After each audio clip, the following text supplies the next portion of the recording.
पशुपति कुमार पारस ने दिया एनडीए को लेकर बड़ा बयान। जी हां, उन्होंने साफ साफ ये कहा कि हम अन्याय के बावजूद भी एनडीए के साथ रहे और अब इंडिया ब्लॉक में जाने पर उन्होंने कहा ये तो समय बताएगा। जी हां, बदल गए हैं पशुपति कुमार के तेवर। आखिरकार ऐसा क्यों? यहाँ पर चिराग पासवान के चाचा के तेवर कैसे बदले, चलिए जानेंगे खबर विस्तार से। तब तक आप हमारे चैनल टीसी न्यूज चैनल को लाइक एंड सब्सक्राइब करना ना भूलें।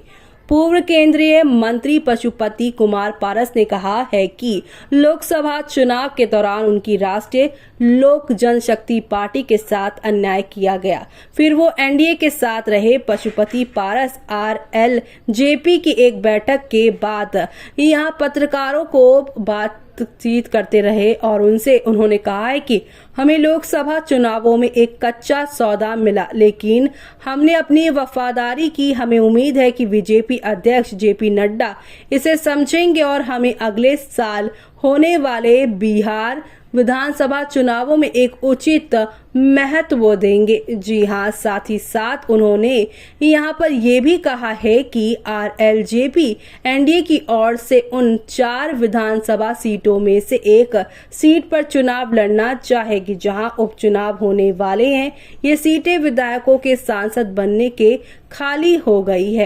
बाद खाली हो गई है। तो वहीं अपनी यहां पर इस इंटरव्यू के दौरान उन्होंने ये कहा है कि पशुपति पारस ने आरएलजेपी के राष्ट्रीय उपाध्यक्ष नरेंद्र नाथ पांडे उर्फ सुनील को तरारी सीट के लिए यहां उम्मीदवार के रूप में भी प्रस्तावित किया है, जो कि सीपीआई यानी एमएल के विधायक सुदामा प्रसाद के इस्तीफे के लिए खाली हो गई है। पारस ने कहा है कि नरेंद्र नाथ पांडे टफ फाइट देंगे। उन्होंने 2020 में एक निर्दलीय के रूप में बेहतरीन चुनाव लड़ा था। इस बारे में भाजपा को विचार करना चाहिए। तो वहीं पूर्व केंद्रीय मंत्री पशुपति पारस ने कहा कि हमारी बैठक में हमने आरएलजेपी को मजबूत बनाने और विधानसभा चुनावों में एनडीए को अपनी ताकत देने का संकल्प लिया है, बशर्ते कि हमें एक सम्मानजनक हिस्सा मिले।